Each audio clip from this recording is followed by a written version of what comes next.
स्वामी समर्थ, जय स्वामी समर्थ, श्री स्वामी समर्थ, जय स्वामी समर्थ. श्री स्वामी समर्थ महाराजांच्या नामस्मरणाने मी माझ्या आजच्या व्हिडिओला सुरुवात करते. आणि माझ्या आजच्या व्हिडिओ आम्ही सेवेकरी 001111 या माझ्या यूट्यूब चॅनलवरती तुमचं सगळ्यांचं स्वागत करते. तर गोपद्मव्रत कसे करावे, गोपद्मव्रताची सांगता कशी करावी त्याच्याविषयी मी आज तुम्हाला थोडंसं सांगणार आहे. तर उद्या आहे देवशयनी आषाढी एकादशी. तुम्हाला सगळ्यांना देवशयनी आषाढी एकादशी निमित्त मनपूर्वक हार्दिक शुभेच्छा. तर गोपद्मव्रताचं काय महत्त्व आहे, गोपद्मव्रत कधीपासून सुरुवात करायचं त्याच्याविषयी मी तुम्हाला थोडंसं सांगणार आहे. तर गोपद्म तर तुम्ही उद्यापासून देवापुढे काढू शकता.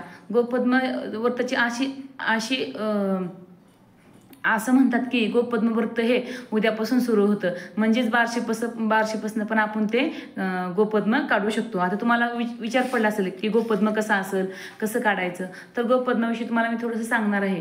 गोपद्म हे अशा प्रकारचं असतं आणि हे तुम्हाला कुठं पण लोकल दुकानामध्ये 10 रुपयामध्ये मिळून जाईल.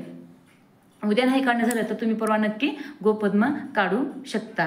गोपद्माचं व्रत कसे करायचे तर तुम्ही गोपद्म रोज देवापुढे काढू शकता, दारामध्ये रांगोळी काढल्यानंतर काढू शकता किंवा तुळशीपुढे काढू शकता.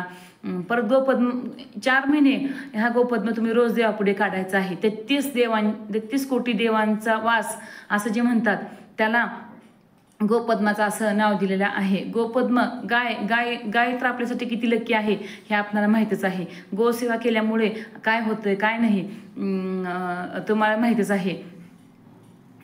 तर तुम्ही चातुर्मास चालू होत आहे, ह्या चातुर्मासामध्ये रोज देवापुढे गोपद्म काढू शकता. तसेच तुम्हाला जर मासिक काय धर्म असेल, तुम्हाला कुठं म्हणजे तुम्हाला सूतक पडला असेल किंवा तुम्हाला विटाळा असेल तर एवढ्या दिवस तुम्ही ते गोपद्म काढायचं स्किप करू शकता. त्याच्यानंतर तुम्ही गोपद्म नेहमीप्रमाणे काढू शकता. तर असा प्रश्न पडला असेल गोपद्माची सांगता कशी करायची. तर गोपद्म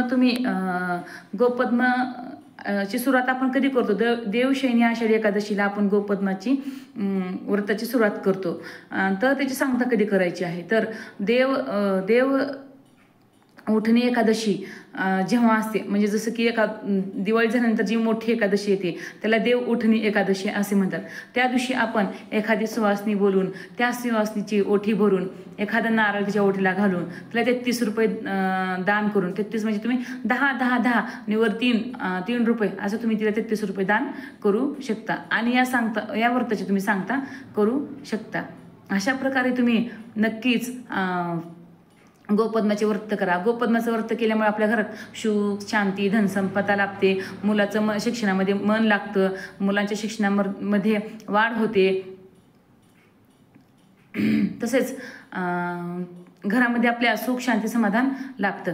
माझा व्हिडिओ आवडला असेल तर लाईक करा, शेअर करा, सबस्क्राईब करा.